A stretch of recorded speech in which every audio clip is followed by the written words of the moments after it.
Ben bir ceylan olsam, ben de bir avcı, avlasam çöllerde saz ile seni. Bulunmaz dermanı, yoktur ilacı.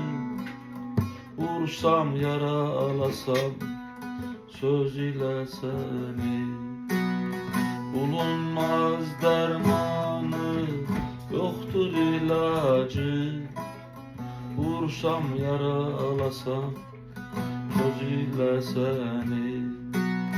Dile dile dile söz ile seni.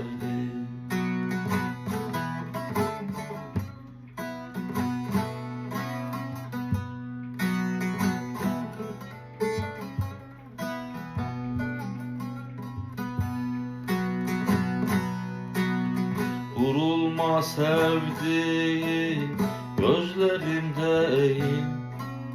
Bağlanma karayı alları geyin.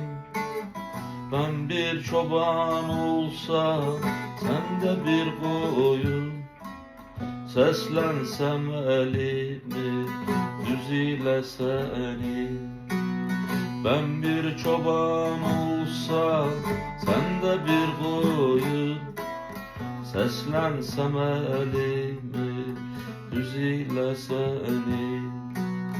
Dile dile dile düz ile seni.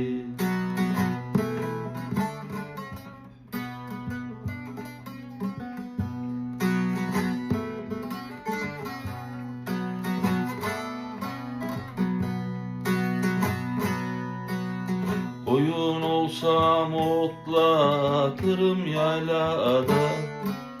Ellerimi yoldurmadım hoyrada.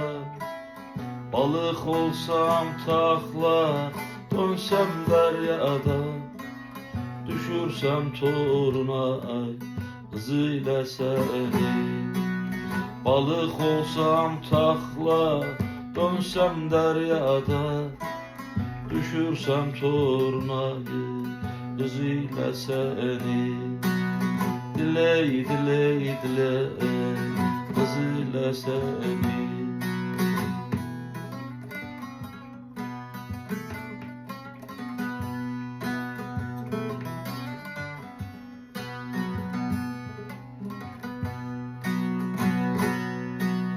Veysel der ismini, koymam dilimden. Ayrı düşmüş vatanımdan elimden. Kuş olsam da kurtulmazdım elinden. Eğer görseydi gözüyle seni. Kuş olsam da kurtulmazdım elinden. Eğer görseydi gözüyle seni. Dile dile dile gözüyle seni.